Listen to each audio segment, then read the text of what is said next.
The situation with the new trophy wife is beyond words. And I want to start out by saying that I'm very proud of her for doing what she has done and also actually being open to talk about it. And I'm going to save more of that towards the end of this video, but I'm going face value. I'm going based on her words and I'm believing her words. And based on that, I'm proud of the actions that she's taken and even just talking about it, being vulnerable, even putting it on the internet. And I know some of you don't think that may be ideal, but these are things that is happening every day and nobody is talking about it. So for her to speak up and talk about it is a very brave thing and it's going to be helping somebody else. So again, I'll say more about her towards the end, but let me dive right into the point that I want to get into. And that said, um I for you ladies that are in this hypergamous dating date rich men thing, you have to really, really understand what it is like. And you want to slowly get into that because most of you are coming from a background that is not from a rich or wealthy background. That's why you are so focused on learning and trying to date this way. Now, before I go further, just know that anything I'm saying right now and moving forward until I get close to into this video is not about the new trophy wife at all. I don't know every single last thing she's ever put on the internet and things like that. So I want to be clear that what I'm saying is not particularly about her because I'm being very sensitive about the situation that she's been put in. And I'm talking about the women that I know that are in this whole date a rich man, bag a rich man, hypergamous dating lifestyle. And those women is who I'm talking about, not her. So these women tend to, like I said, come from backgrounds that may not have been high income. Maybe they lived in a low income neighborhood. And that is why a number of women are flocking to this type of teaching and content. So that way they can improve their dating and their status and things like that. And mind you, hypergamously dating has been something that has been around since forever. And based on what a lot of research, science, all of that, it's always come out that women have dated hypergamously and men date the opposite way to a degree. So that's nothing new. The issue more so is this whole, again, dating rich, wealthy. If you did not come from that background, you two are already coming from two different worlds. And if you think you're about to waltz in to a rich man's world and just do it like easily without something happening, you're you're out your mind. And the reason why I say that again, because the lifestyle is different. The partners that they even bring into this lifestyle says a lot as well. And what I mean by that is, so typically what makes the most sense is that a rich man, wealthy man will be with someone, will get with someone in terms of seriously from someone that is within his network. So somehow in some capacity you are in his network, right? Yes, we have seen plenty of times men get older, they go get a younger wife from somewhere else, and it's fine. Those things happen too. But I don't want to focus on those so much. I want to focus a little bit more on the average, okay? And so they are typically marrying, socializing within their network. And you don't have to be a millionaire to be in his network. You can be in his network by simply participating yearly in the golf tournament, the annual golf tournament at the local country club. That automatically puts you in his network. And that's what I'm talking about, okay?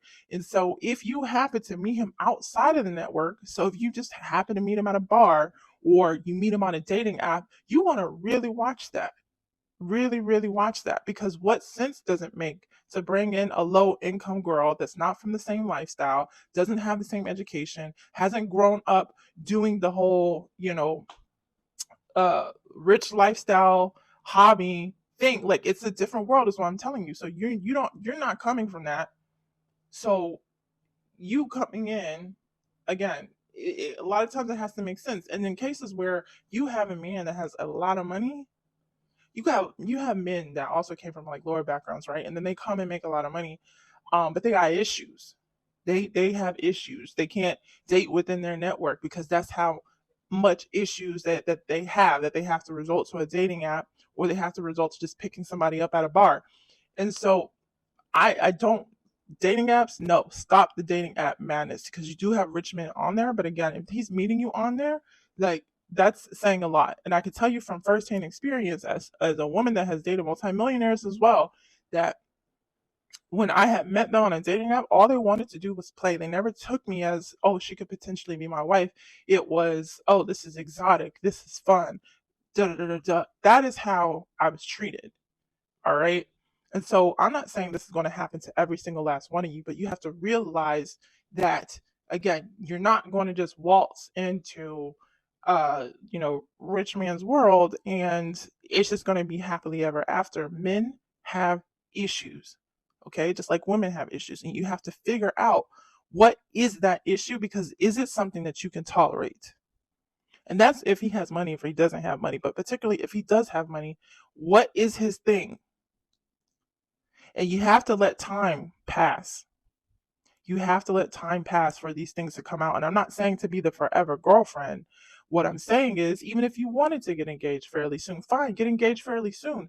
But take your time planning that wedding. That way, during this whole entire time, things can start to surface, because they're going to start surfacing out things that he's been hiding, um, uh, behaviors, all.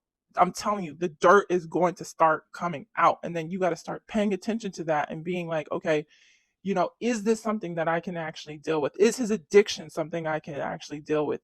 Is his mental illness something I can deal with? Is his ADHD something I can deal with?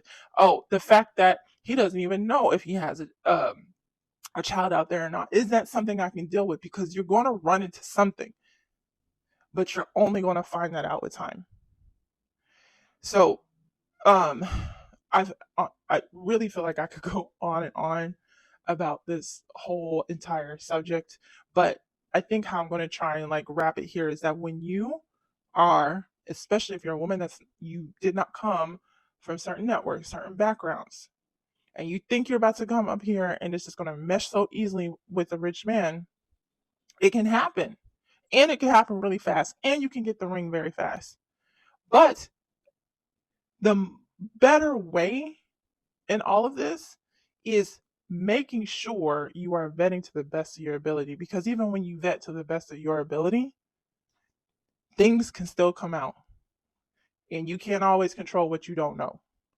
But if you are vetting properly, you are giving time for things to unfold, things to happen, and you're assessing all of this, and also you're meeting through more genuine connections, you're going to notice that the outcome is going to be a little bit, at a minimum, a little bit better. Okay. So again, I think that I could say so much more, but I'm going to now just revert over to what I was saying in the beginning. I just, again, really want to applaud the new trophy wife for the actions that she's taken, and not only just the actions that she's taken, but talking about it. Because again, this is something that is happening every day, and it's so flipping sick, and it makes me sick to my stomach. But the reason why there's not a lot of attention to it, or a lot of people are suffering and they stay in situations, is because they don't know what to do, because people are not talking about it. And this, I got to tell you, this world is flipping sick, and I know it. And that's just the reality of it. There's sick things happening all the time. And so I'm happy that she spoke up. I'm happy that she put something online, because someone else can learn from it. And also, it can be a form of therapy for her as she continues to move forward with her life. So I pray God, comes and heals her heart and heals everything that needs to be healed, protection over her children and everything that is going to need to take place, um, to help make sure that, psychologically, mental health wise, all that they're going to be as good as possible. And I just believe God is can do amazing, amazing, amazing things to help them move forward in this life. And again, my heart extends out to her as a woman. My heart extends out to her as a sister in a similar community. My heart um, goes out to her as a, I don't know if I said mom yet or whatnot, but that too. And also, um, yeah. And for that man, he could rot in hell. And I know that's some tense things to say here, and I really am not saying what I really want to say, but you know, I give that to God. I'm gonna leave it like that because certain things I cannot say on YouTube, and God's got it. That's all I'm gonna say. So, um, I had to get kind of, I don't know, I felt inclined to share that. Thanks for listening it through. If I have more thoughts later, of course, I'm gonna come back with another video. But such a unfortunate situation. Again, my heart goes out to her and her children. Um, and to all the women that deal with things like this on a day-to-day basis. You are loved, you are strong, you can pick up, you can move forward. All right, bye all.